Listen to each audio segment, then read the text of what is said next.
नमस्कार, मैं प्रद्युमन जोशीला आप तमाम दर्शकों को हरियाणा में जो लोकसभा का चुनाव हुआ वो भली भांति याद है। और उस लोकसभा की सीट में चुनाव में हरियाणा प्रदेश में एक ऐसी हॉट सीट थी जिस पर ना केवल हरियाणा की बल्कि उत्तर भारत की नजरें थी कि आखिर इस सीट पर होगा क्या। और उस सीट पर एक ही परिवार के 3 सदस्य चुनाव लड़ रहे थे। आखिरकार जो परिणाम उस सीट पर आया वो अप्रत्याशित रहा और वहां से चुनाव कांग्रेस पार्टी जीत गई। लेकिन अब जो मुद्दे की बात है वो ये है कि उस चुनाव के बाद विधानसभा का चुनाव आ गया। विधानसभा के चुनाव को खत्म हुए 5 महीने से ऊपर का समय हो गया, लेकिन जिन 4 मुख्य प्रत्याशियों ने वो चुनाव लड़ा उन चारों में से पहला कार्यक्रम सार्वजनिक रूप से अगर किसी नेता ने किया जिसमें पूरी लोकसभा क्षेत्र के अलग अलग हिस्सों के लोग वहां आए हुए थे, और उसमें क्या क्या हुआ वो आज के इस वीडियो में मैं आपको बताऊंगा। उससे पहले आप सभी दर्शकों से यह अनुरोध है कि आप YouTube पर हमारे चैनल को सब्सक्राइब करें, बेल आइकन घंटी का बटन अवश्य दबाएं, YouTube पर हमारे चैनल को ज्वाइन अवश्य करें ताकि आपका हमें सहयोग मिलता रहे। वीडियो को ज्यादा से ज्यादा शेयर करें, अपने कमेंट्स अवश्य लिखें। देश और प्रदेश की राजनीति के संबंध में कोई भी बात आपके दिमाग में हो वो भी आप हमें बता सकते हैं। और आज शहीद आजम सरदार भगत सिंह राजगुरु सुखदेव की याद में उनके बलिदान दिवस पर हम एक नया जो है अपने इस चैनल के माध्यम से कुछ नया करने का प्रयास आपके बीच में कर रहे हैं। और उसमें हम 2 अलग अलग जो है चीजों को इन वीडियो के माध्यम से जोड़ रहे हैं। आज से हम शुरू करने जा रहे हैं, जो भी हमारा दर्शक, क्योंकि हमारा परिवार लगातार बढ़ता जा रहा है, लगातार मेरे पास फोन आ रहे हैं, लगातार कमेंट्स आ रहे हैं, व्हाट्सएप पर मैसेजेस आ रहे हैं और वीडियोज पर बहुत से साथियों के कमेंट आ रहे हैं। मैं सबके कमेंट पढ़ रहा हूं।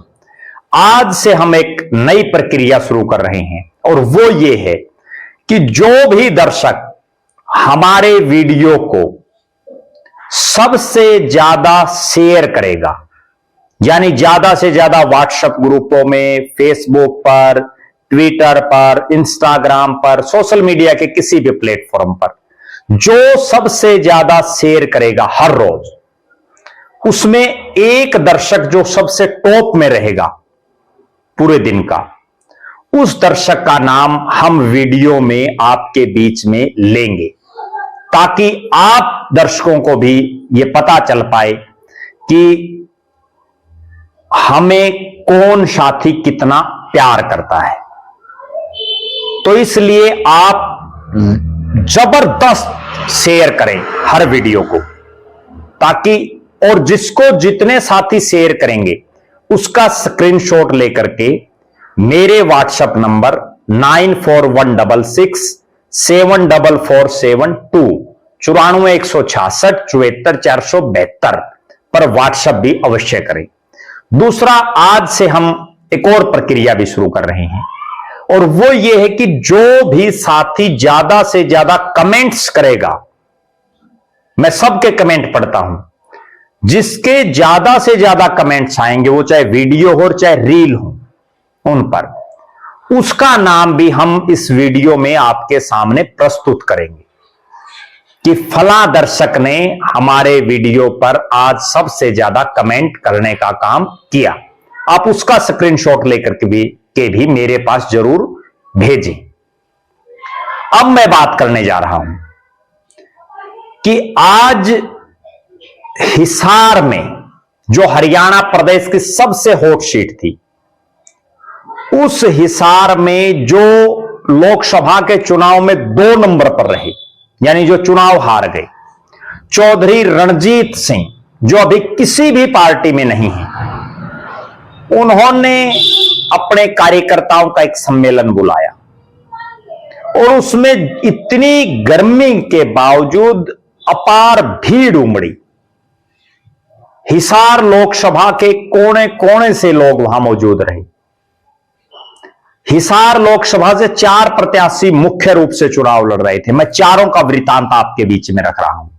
जयप्रकाश जेपी कांग्रेस के प्रत्याशी थे जो यहां से चुनाव जीते और अभी तक, बहुत गंभीर मैं बात बता रहा हूं, जयप्रकाश जेपी ने पूरी लोकसभा का जीतने के बावजूद धन्यवादी दौरा तक भी नहीं किया। हल्का वाइज भी धन्यवादी दौरा उन्होंने नहीं किया। विधानसभा चुनाव बीत जाने के बाद 5 महीने तो विधानसभा के चुनाव को बीते हुए हो गए, लेकिन कोई ऐसा कार्यकर्ता सम्मेलन जयप्रकाश जेपी ने अभी तक नहीं किया है। वो जीते हुए सांसद हैं। यहां से चुनाव लड़ रही थी जेजेपी की प्रत्याशी नैना चौटाला, और वो तो लोकसभा चुनाव और विधानसभा चुनाव के बाद यहां दिखी ही नहीं। धन्यवादी दौरा तो बहुत दूर की बात है। दुष्यंत और दिग्विजय भी कभी कभार इस लोकसभा क्षेत्र में दिखते हैं। फिर बात करते हैं सुनैना चौटाला, जो इंडियन नेशनल लोकदल की प्रत्याशी रही। सुनैना चौटाला भी इक्का दुक्का बार ही दिखाई दी हैं और ज्यादा से ज्यादा देवीलाल सदन में, या जो इंडियन नेशनल लोकदल का कार्यालय है हिसार में, या कहीं इक्का दुक्का सामाजिक कार्यक्रमों में। उन्होंने भी कोई धन्यवादी कार्यक्रम टाइप का कोई कार्यक्रम अभी तक नहीं किया है। जबकि इन तीनों के इतर चौधरी रणजीत सिंह चौटाला, जो चौधरी देवीलाल के बेटे हैं, भारतीय जनता पार्टी के प्रत्याशी के तौर पर उन्होंने यहां से चुनाव लड़ा। क्लोज मार्जिन में वो चुनाव हार गए और पूरे हिसार में इस बात की भी चर्चा है कि बीजेपी के ही कुछ नेताओं ने उनको हरवा दिया। जब उनके क्षेत्र की वोटिंग देखी गई कि वहां भाजपाई प्रत्याशी को कितने वोट मिले और कांग्रेस को कितने मिले, तो वो सब कुछ जो है स्पष्ट कर रहा है कि आखिर कैसे हारे चौधरी रणजीत सिंह। लेकिन वो जुबान के पक्के माने जाते हैं। और मैं दर्शकों को वो पुरानी बात याद दिलाऊं, 2008 में जब उन्होंने कांग्रेस प्रत्याशी के तौर पर आदमपुर से उपचुनाव लड़ा था, उस समय यह चर्चा थी कि चौटाला गांव सिरसा से आया हुआ शख्स क्या हिसार में, आदमपुर में फिर आएगा। तब चौधरी रणजीत सिंह ने एक बहुत बड़ी बात कही थी कि मैं हारूं या जीतूं, हर महीने आपके बीच में रहूंगा। और एक तारीख उन्होंने फिक्स की, पहले 2 तारीख की, फिर 5 तारीख उन्होंने फिक्स की। हर 5 तारीख को लगातार वर्षों तक 16 साल लगातार वो हिसार आते रहे। मंत्री रहे तो भी, नहीं रहे तो भी, हारे तो भी, जीते तो भी। और उसके बाद जब उन्होंने लोकसभा का चुनाव लड़ा, उसके बाद भी हार के बाद वो लगातार हिसार में निरंतर आते रहे।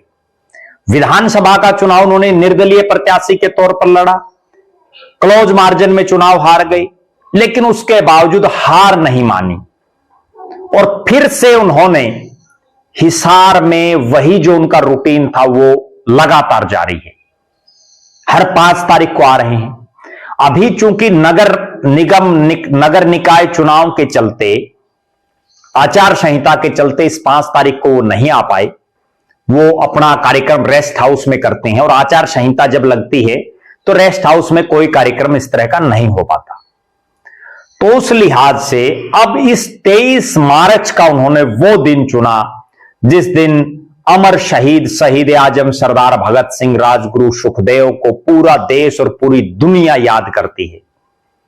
उस दिन पर चौधरी रणजीत सिंह ने अपने कार्यकर्ताओं का, अपने साथियों का एक सम्मेलन रखा, एक मीटिंग रखी और उम्मीद से ज्यादा लोग उस मीटिंग में आए। जितनी उम्मीद नहीं थी उससे ज्यादा लोग। मैं अक्सर तमाम जो नेता हैं उनकी गतिविधियों पर नजरें रखता हूं। वो आज ना बीजेपी में है ना कांग्रेस में है, उसके बावजूद जिस तरह से लोग काम करवाने के लिए उनके पास उमड़ रहे हैं, वो ये दर्शा रहा है कि लोगों का उनके प्रति कितना प्यार और कितना स्नेह है। और अब प्रदेश में ये हालात हैं कि विकल्पहीनता हो चुकी है, बीजेपी का कोई विकल्प कहीं दिख नहीं रहा। उस लिहाज में भी एक नेता के पास हजारों की तादाद में लोगों का आना अपने कामों के लिए, वो ये दर्शा रहा है कि उस नेता ने मंत्री रहते हुए लोगों का अच्छा खासा भला जरूर किया है, या बिना मंत्री के भी उन्होंने अच्छे काम किए हैं। अगली बड़ी गजब बात, चौधरी रणजीत सिंह ने हर अपने साथी से, हर कार्यकर्ता से मिल करके उनका दुख सुख जाना, उनके कामों के बारे में भी चर्चा की, राजनीतिक चर्चाएं भी हुई। और बहुत गजब बात उस कार्यक्रम में देखने को यह मिली कि वहां बीजेपी के नेता भी मौजूद थे, वहां कांग्रेस के नेता भी मौजूद थे, वहां चौधरी देवीलाल के परिवार में आस्था रखने वाला किसी भी पार्टी का हो, जेजेपी ने लो, वो लोग भी वहां मौजूद थे। यह दर्शा रहा है कि रणजीत सिंह के प्रति कितना स्नेह लोगों का है। इस कार्यक्रम में रणजीत सिंह के सुपुत्र गगनदीप सिंह चौटाला भी मौजूद थे, और गगनदीप सिंह चौटाला जिस तरह से अपने साथियों से, आए हुए लोगों से मिल रहे थे, वो ये दर्शा रहा था, और लोग भी ये कह रहे थे कि इन पिता पुत्रों में घमंड नाम की कोई चीज नहीं है। दोनों बड़े साधारण, हर आदमी से मिलते हैं, चाहे वो चौधरी रणजीत सिंह हो और चाहे उनके बेटे गगनदीप सिंह चौटाला हो। निश्चित रूप से अब जब चौधरी देवीलाल के परिवार में चौधरी ओम प्रकाश चौटाला जी के निधन के बाद एक चर्चा पूरे प्रदेश में है कि आखिर चौधरी देवीलाल की राजनीतिक विरासत को कौन संभालेगा। क्योंकि अभी जो ये चुनाव हुआ था, इसमें 3 जो अलग अलग धड़े चौधरी देवीलाल के परिवार में बने हुए हैं, जिसमें एक का नेतृत्व चौधरी रणजीत सिंह कर रहे हैं, जो इंडिपेंडेंट हैं, आजाद हैं, स्वतंत्र हैं। दूसरे का चौधरी अभय सिंह चौटाला कर रहे हैं, जिनकी इंडियन नेशनल लोकदल है। और तीसरा अजय सिंह चौटाला और उनका परिवार कर रहा है, जिसका जेजेपी है। तीनों के जो मुख्य कमांडर हैं, वो तीनों चुनाव हार गए। इसलिए तीनों के चुनाव हार जाने के बाद पूरे प्रदेश में यह चर्चा है कि आखिर चौधरी देवीलाल की राजनीतिक विरासत कौन संभालेगा। और आज के इस कार्यक्रम के बाद यह कहा जा सकता है कि चौधरी देवीलाल की राजनीतिक विरासत को चौधरी रणजीत सिंह संभालने में पूरी तरह से सक्षम है। वहां आए हुए बहुत लोगों से मेरी भी बातचीत हुई, जिन्होंने यह माना कि जिस तरह से चौधरी देवीलाल आम जनता के बीच बैठ करके उनके काम करते थे, वो पक्ष में रहे या विपक्ष में रहे, उनकी सुनते थे, वही काम चौधरी रणजीत सिंह कर रहे हैं। वो सबसे मिल रहे हैं, सबके काम सुन रहे हैं, उनको जिसको कहना होता है कह भी रहे हैं अधिकारियों को। इसके इतर अगर मैं एक बात और बताऊं, आज एक और बड़ी गजब बात यह भी थी कि जिस समय चौधरी रणजीत सिंह का यह कार्यक्रम चल रहा था, उसी समय हिसार के मौजूदा सांसद जयप्रकाश जेपी भी इसी विश्राम गृह में मौजूद थे। लेकिन जहां चौधरी रणजीत सिंह के पास सैकड़ों की तादाद में लोग थे, वहीं जयप्रकाश जेपी के पास मुट्ठी भर लोग, गिनती के लोग। और जो लोग वहां आए हुए थे रणजीत सिंह को सुनने के लिए, उनसे बातचीत करने के लिए, क्योंकि सांसद तो जयप्रकाश जेपी भी हैं हिसार से, तो लिहाजा सांसद हैं, तो जो काम कराने वाले लोग थे उनको सांसद के पास फर्स्ट प्रेफरेंस होनी चाहिए। लेकिन उसके बावजूद जो आंखों देखी मैंने वहां देखी, वो ये था कि जयप्रकाश जेपी की बजाय वो लोग रणजीत सिंह को अपनी दरखास्त दे रहे थे, रणजीत सिंह से अपने काम की गुहार लगा रहे थे। कहीं ना कहीं यह दर्शा रहा है कि हार जीत राजनीति में कोई मायने नहीं रखती, नेता बनना होता है और नेता हार कर भी लोग बनते हैं। चौधरी देवीलाल अपने जीवन में पता नहीं कितने चुनाव हारे, श्रीमती इंदिरा गांधी चुनाव हारी, राहुल गांधी चुनाव हारे, बड़े बड़े नेता, बीजेपी के बहुत बड़े बड़े नेता चुनाव हारे, लेकिन हार और जीत से राजनीतिक आदमी को डगमगाना नहीं चाहिए। बहरहाल चौधरी रणजीत सिंह ने यह शुरुआत जो उनकी लगातार जारी थी, उसमें भले ही वो चुनाव हार गए हों या उनको हरा दिया गया हो साठ गांठ करके जैसे आरोप लग रहे हैं, लेकिन उसके बावजूद उनका कार्यकर्ता टस से मस नहीं, आज भी उनके साथ खड़ा है। और एक बहुत गौर करने वाली यह बात है कि जब चौधरी रणजीत सिंह को भारतीय जनता पार्टी ने टिकट नहीं दिया विधानसभा के चुनाव में, या उन्होंने बीजेपी की टिकट से चुनाव नहीं लड़ा, तो आप परिणाम देखिए सिरसा और फतेहाबाद का, 8 सीटें 8 के 8 बीजेपी हार गई। यह दर्शा रहा है कि सिरसा, फतेहाबाद और हिसार, इस पूरी बेल्ट में जो 15 सीटें हैं तीनों जिलों में, इनमें आज भी भारतीय जनता पार्टी को जाट समाज से आने वाले एक मजबूत चेहरे की दरकार है, जो कमी अभी तक खल रही है लगातार। देखना यह है कि आगे भविष्य में क्या होगा, उस पर भी हमारी निगाहें बनी रहेंगी। आप लगातार हमारे साथ बने रहें, हमारे फेसबुक पेज को लाइक और फॉलो करें, यूट्यूब पर चैनल को सब्सक्राइब करें, बेल आइकन घंटी का बटन अवश्य दबाएं, वीडियो को ज्यादा से ज्यादा शेयर करें, यूट्यूब पर हमारे चैनल को ज्वाइन अवश्य करें ताकि आपका हमें सहयोग मिलता रहे। बहुत बहुत धन्यवाद। आपका अपना प्रद्युमन जोशीला।